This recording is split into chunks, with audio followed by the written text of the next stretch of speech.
माझ्यावर एकटीवर नाही टाकलाय, तुमच्या सगळ्यांवर टाकलाय.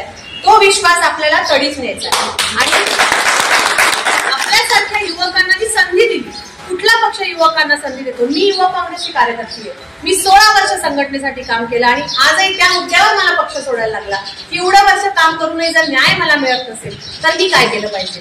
पण ते करत असताना वंचित बहुजन आघाडीसारखं एक उत्तम प्लॅटफॉर्म मला उपलब्ध झाला की विचारसरणी किंवा वैचारिक जी बैठक आहे ती अगदी सेम आहे आपली. आपण ज्या संविधानाला मानतो, आपण ज्या बाबासाहेबांच्या चळवळीत जन्म झाला आणि मोठे झालो, त्या चळवळीसोबत काम करायचं पुन्हा एकदा मला संधी मिळाली. त्याबद्दल मी खरं तर त्यांचे खूप खूप आभार मानते. आणि सगळ्यात वंचित बहुजन आघाडीचे सगळेच कार्यकर्ते, म्हणजे मी पक्षात यायच्या आधीपासूनच सगळे माझे पाठीराखे झाले आणि आता तुम्ही सगळे नव्याने जोडले जात आहेत. त्यामुळे बहीण तुमच्या सगळ्यांच्या जोरावरती काहीतरी करू पाहते आणि तुमच्यासाठी करू पाहते. शेवटी इलेक्शन हे काय 4 जून नंतर सगळं संपणार आहे. कोणीतरी एक जिंकेल, कोणीतरी एक हारेल, पण जो जिंकेल तो पुढे तुमच्यासाठी 5 वर्ष काय करेल आणि त्यांनी काय केलं पाहिजे हे आपण खरं तर वोट करताना आणि आपण जेव्हा प्रचार करतो तेव्हा आपण हे लक्षात ठेवलं पाहिजे.